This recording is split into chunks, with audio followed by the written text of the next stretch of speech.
Maglilingkod sa bawat Pilipino at magbibigay ng tamang impormasyon para sa tahimik at maayos na Pilipinas. Police News Network, alagad ng batas, tagapagtaguyod ng balitang pulis, sandigan ng mamamayan, patnubay ng katotohanan.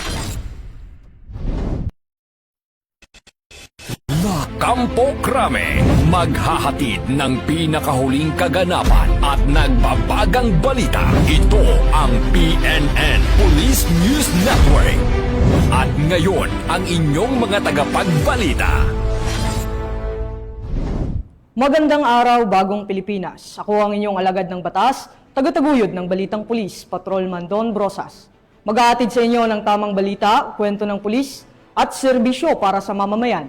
At ito ang PNP News Online, ang pangunahing balita ng Police News Network. Alagad ng batas, tagataguyod ng Balitang Pulis.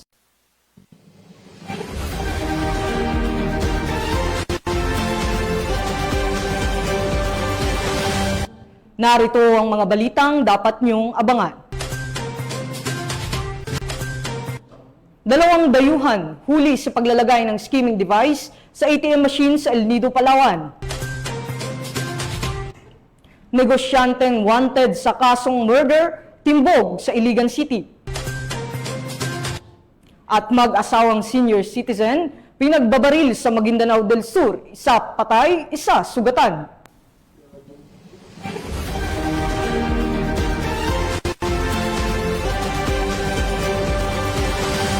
Narito ang mga balitang atid ng ating PNN correspondents mula sa iba't ibang panig ng bansa.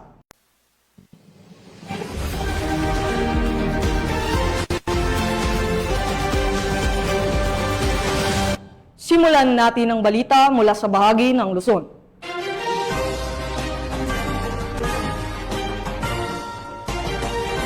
Sa kulungan ang bagsak ng dalawang dayuhan matapos mahuli sa akto na naglalagay ng skimming device sa isang ATM machine sa El Nido, Palawan. Magbabalita dyan si Patrolwoman Ferlyn Joy Kawile. Dinakip ng mga otoridad ang dalawang foreigner na pansamantalang naninirahan sa El Nido, Palawan dahil sa sumbong na aktong pagkakabit ng skimming device sa isang automated teller machine o ATM sa bayan ng El Nido, Palawan nito lamang ika-12 ng Marso taong kasalukuyan. Kinilalang mga suspect na sina alias Tan, 30 taong gulang, delivery rider, tumutuloy sa isang hotel at isang alias Daniel, 36 na taong gulang, pansamantalang naninirahan sa Barangay Maligaya, parehas mga Romanians. Sa investigasyon ng El Nido MPS, nagtungo sa kanilang istasyon ang isang alias Joy, bank technician na umano'y aktong nakakita sa dalawa na may ikinakabit sa ATM na kanyang sanang i-inspeksyonin. Agad umano niyang kinumpronta ang dalawa na dali-daling inalis ang ikinabit na aparato na may kakayanang magbasa ng mga detalye sa mga ATM cards. Nang madakip sa follow-up operation, nakuha sa mga Romanians ang isang gray sling bag na naglalaman ng skimming device, black wallet, 5 piraso ng Buno Carbonate 100 euro cards, 11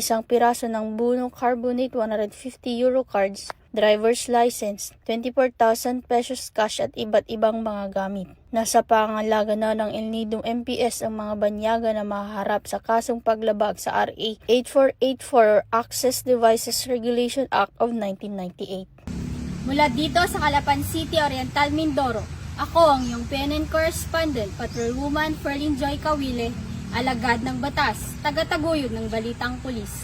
Maraming salamat, Patrolwoman Kawile.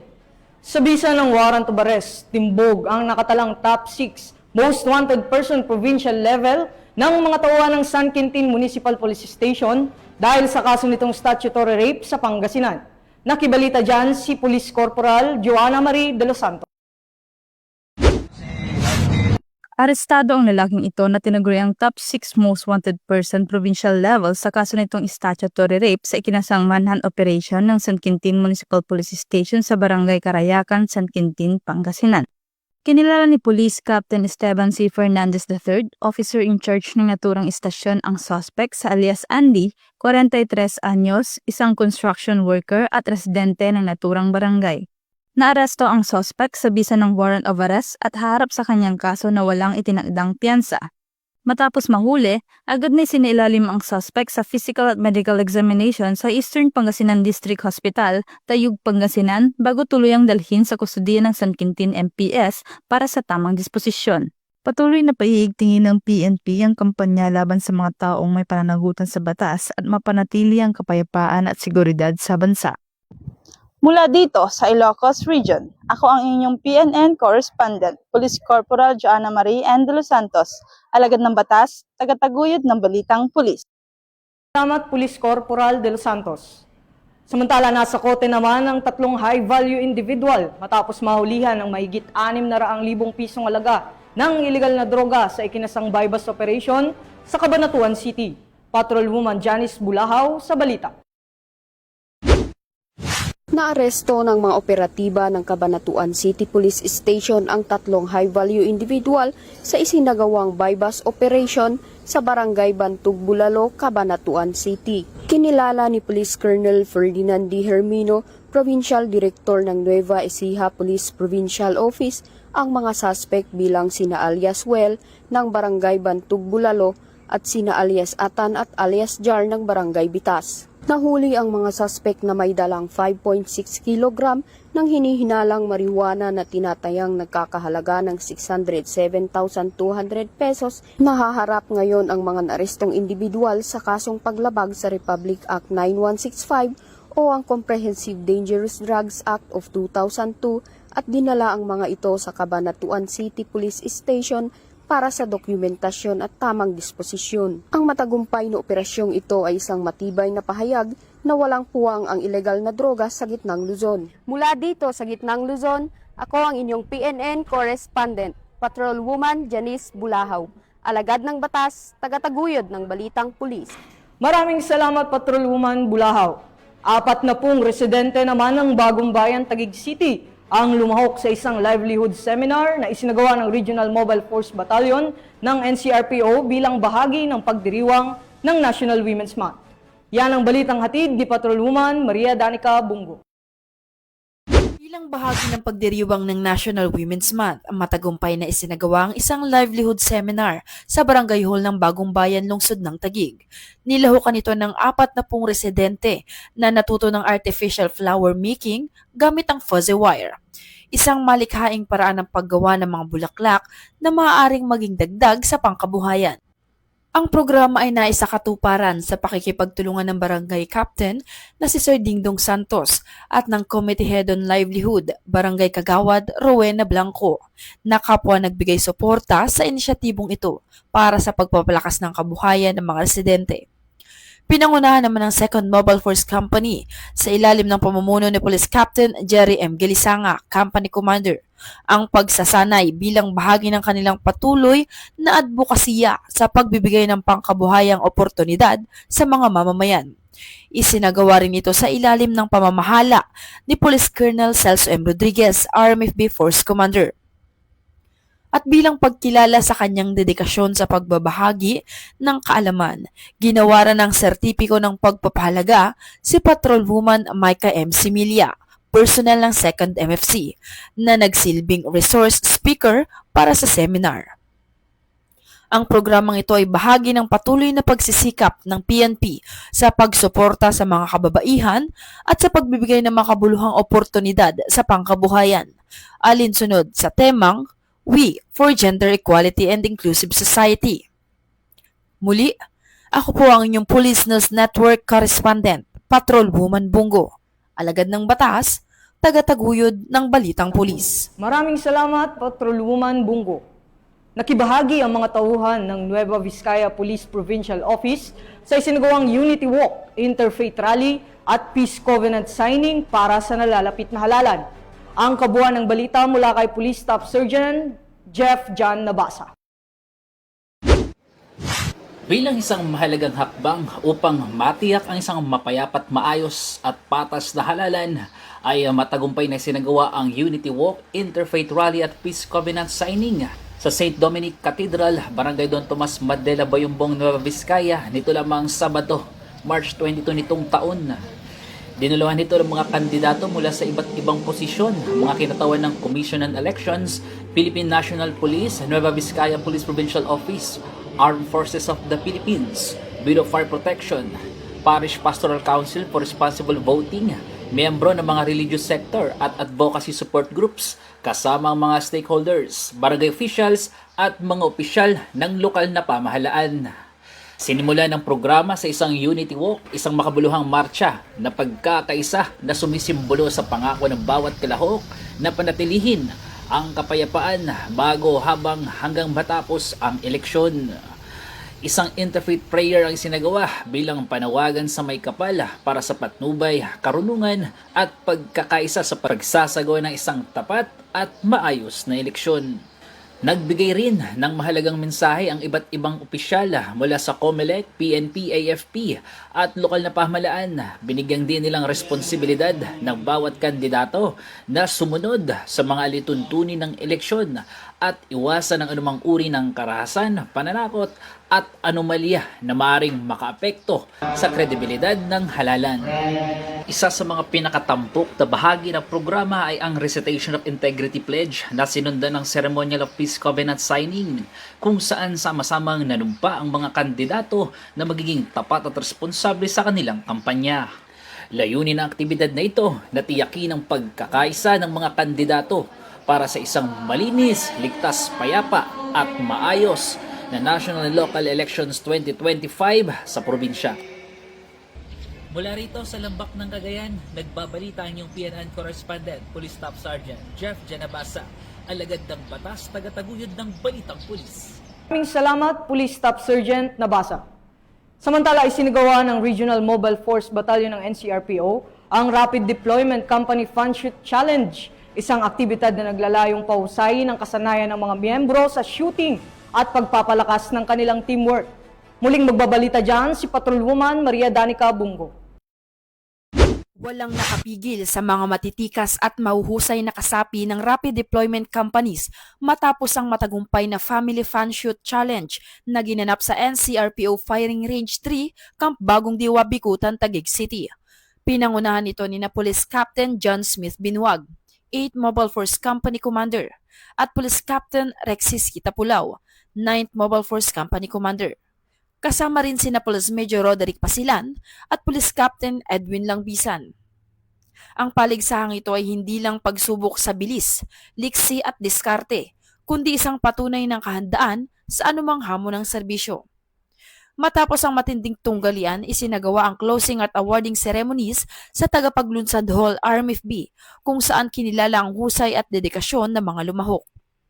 Samantala, kinilala namang overall champion ng Team 14 na pinangunahan ni Police Captain Rexy Tapulaw.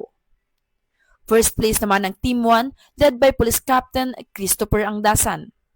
At second place naman ng Team 4 led by Police Captain Renmark Clifford Raval.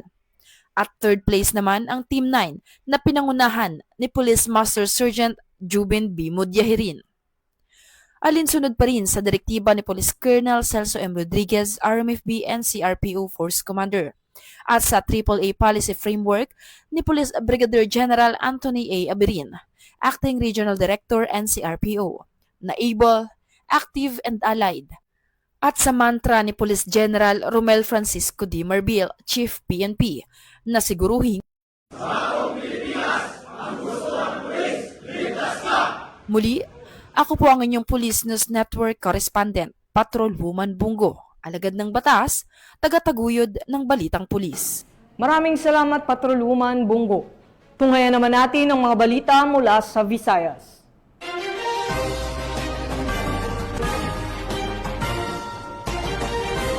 Walang kawala sa batas ang isang binatilyo matapos itong mahuli ng kapulisan dahil sa pagtutulak ng mahigit 100,000 pisong halaga ng shabu sa Cebu City.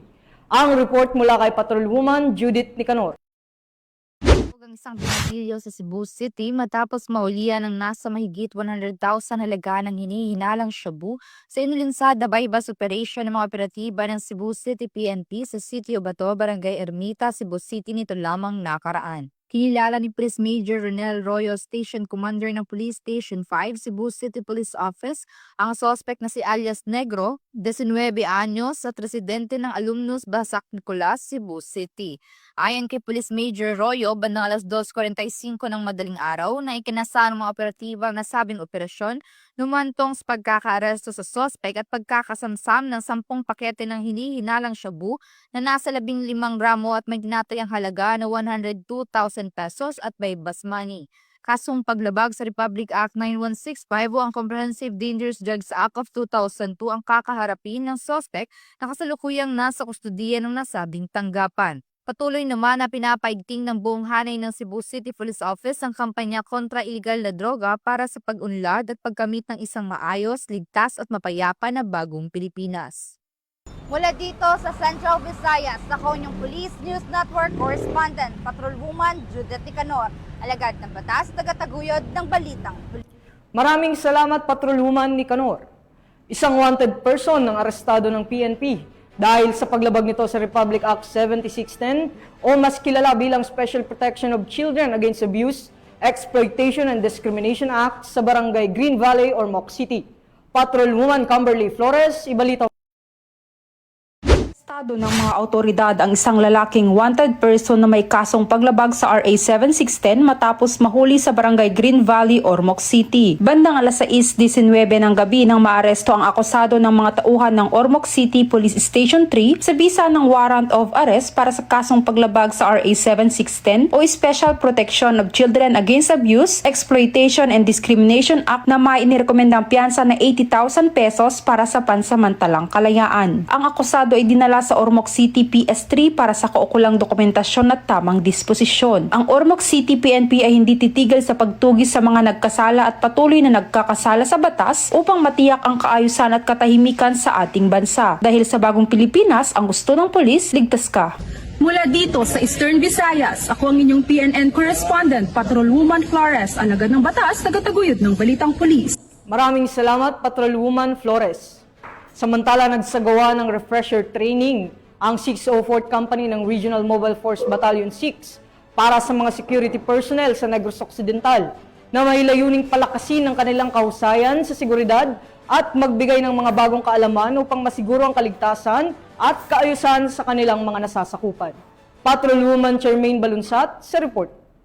Palakas ang kaalaman at kasanayan ng mga security personnel sa pagpapatupad ng kanilang mga tungkulin, nagsagawa ng isang refresher training session ang 604th Company, Regional Mobile Force Battalion 6 sa ilalim ng pamumuno ng kanilang hepe na si Police Captain Richard Estral para sa mga gwardya ng Kiambao Security Specialist Incorporated nito lamang 22 ng Marso taong kasalukuyan na ginanap sa URC Sonedo, Barangay Camugo, Cabangcalan City, Negros Occidental. Ang pagsasanay na ito ay naglalayong tiyakin ang mas maayos at epektibong pagpapatupad ng seguridad sa pamamagitan ng pagbibigay diin sa mahalagang aspeto tulad ng tamang pag-aresto at paghawak sa mga lumalabag sa batas, pagsasagawa ng body frisking at pagtukoy ng mga ipinagbabawal na kontrabando at wastong pagtugon sa mga hinihinalaang iligal na aktibidad na may kaugnay sa droga. Mahigit 60 gwardya ang aktibong nakilahok sa nasabing aktibidad na hinati sa 2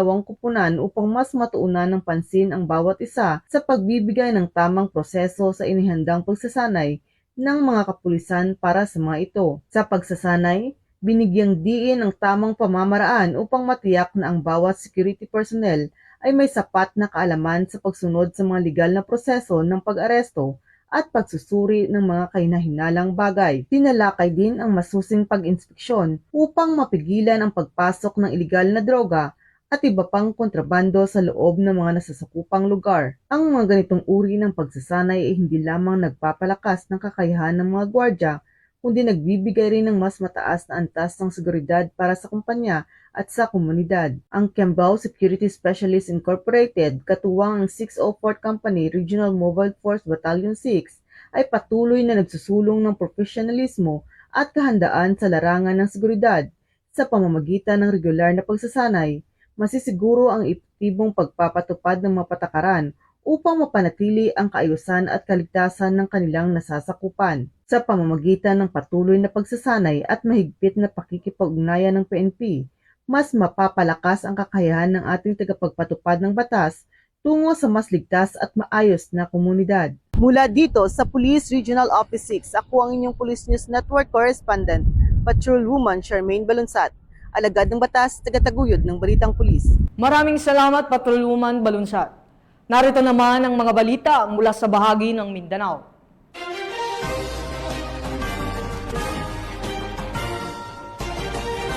Kalaboso ang isang negosyanteng wanted sa kasong murder matapos isilbi ng kapulisan ng isang warrant of arrest laban sa sospek sa Iligan City. Ang balita mula kay Patrolwoman Kay Francisco.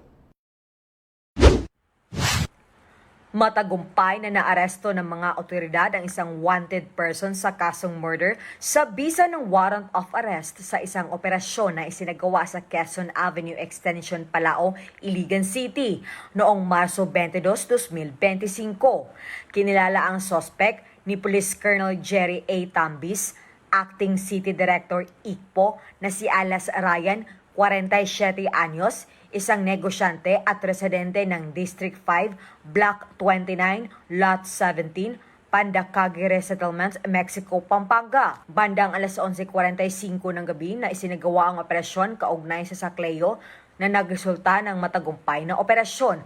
Po kayo sa amin, lahat po ng inire-report ninyo ina-action. So, supportahan niyo lang po ang inyong PNP, AFP, law enforcement agency. Mula dito sa Police Regional Office 10, ako yung Police News Network Correspondent, Patrolwoman Kay Francisco, alagad ng batas, tagataguyod ng Balitang Pulis. Maraming salamat, Patrolwoman Francisco. Isang mag-asawang senior citizen ang pinagbabaril sa Maguindanao del Sur, kung saan isa sa kanila ang pumanaw habang isa naman ay sugatan. Ang buong detalye ng report mula kay Patrolwoman Rodessa Gallego. Pinagbabaril ang mag-asawang senior citizen sa National Highway ng Poblasyon Buluan, Maguindanao del Sur nito lamang ika-21 ng Marso taong kasalukuyan. Kinilala ng otoridad ang mga napatay na biktima na si alias Art, 70 anyos at asawa nitong sugatan na si alias Malu, 66 anyos na kapwa residente ng Emlang North Cotabato. Ayon sa paunang investigasyon ng Buluan Municipal Police Station, pauwi ng mag-asawa mula sa kanilang trabaho nang biglang dikita ng mga hindi pa matukoy na suspect na sakay ng isang motorsiklo. Pinagbabaril ang dalawa bago mabilis na tumakas ang mga salarin patungo sa hindi patukoy na direksyon. Agad namang dinala sa pinakamalapit na paggamutan ang mga biktima, ngunit idineklarang dead on arrival si alias Art at si alias Malu ay nilapatan ng lunas habang patuloy ang sinasagawang investigasyon ng pulisya upang matukoy ang motibo sa krimen at sa mga likod ng pamamaril. Hinihimok naman ng otoridad ang sinumang may impormasyon hingil sa insidente na makipag-ugnayan sa kanilang tanggapan upang mapabilis ang resolusyon ng kaso. Mula dito sa rehiyon ng Bangsamoro, ako ang inyong PNN Correspondent, Patrolwoman Rodessa Gallego, alagad ng batas, tagataguyod ng Balitang Pulis. Maraming salamat, Patrolwoman Gallego. At para sa ating huling balita, nasabat ng mga otoridad ang mahigit 300,000 pisong halaga ng hinihinalang shabu mula sa isang individual sa checkpoint operation sa Davao City. Nakibalita dyan si Patrolwoman Berna May Lapus. Ng mga otoridad ang tinatayang 339,320 pesos halaga ng hinihinalang shabu sa isang checkpoint sa Sirawan, Turil, Davao City nito lamang Marso 22 taong kasalukuyan. Kinilala ni Police Major Cheryl E. Bautista, Acting Station Commander ng Turil Police Station, ang suspect na si alias Ariel, 39 anyos na residente sa Tibungco, Davao City. Ayon pa kay Police Major Bautista, nasakote ang suspect sa checkpoint na pinangangasiwaan ng Task Force Davao at Philippine Drug Enforcement Group matapos makita ng isang operatiba ang hinihinalang shabu sa loob ng kanyang helmet. Sa isinagawang inspeksyon, natuklasan ang 49.9 gramo ng iligal na droga na may halagang 339,320 pesos. Matapos ang pagka-aresto, agad na dinala ang suspect sa Turil Police Station para sa tamang disposisyon at pagsasampa ng kaso sa ilalim ng Republic Act 9165 o ang Comprehensive Dangerous Drugs Act of 2002. Samantala, tinitiyak naman ng Police Regional Office 11 sa pangunguna ni Police Brigadier General Leon Victor 07 ang patuloy na kampanya laban sa iligal na droga, kriminalidad at iba pang iligal na aktibidad upang mapanatili ang kapayapaan at kaayusan sa Rehiyon 11. Mula dito sa Rehiyon 11, ako ang inyong PNN correspondent, Patrolwoman Bernami Lapus, alagad ng batas, tagataguyod ng Balitang Pulis. Maraming salamat, Patrolwoman Lapus. At yan ang mga balitang nakalap ng ating PNN correspondents mula Luzon, Visayas at Mindanao. At sa ngalan po ng pamunuan ng Philippine National Police, sa pangunguna ni Chief PNP Police General Romel Francisco Marbil at sa pangunguna ni President Ferdinand Bongbong Marcos Jr., kami ay maglilingkod sa bawat Pilipino at magbibigay ng tama at balanseng balita dahil dito sa Bagong Pilipinas, ang gusto ng pulis, ligtas ka. Mula rito sa tanggapan ng tagapag-ugnay ng Pambansang Pulisya, ako ang inyong alagad ng batas, tagataguyod ng Balitang Pulis, Patrolman Don Brosas. Maghahatid ng tamang balita, kwento ng pulis at serbisyo para sa mamamayan. At ito ang PNP News Online, ang pangunahing balita ng Police News Network.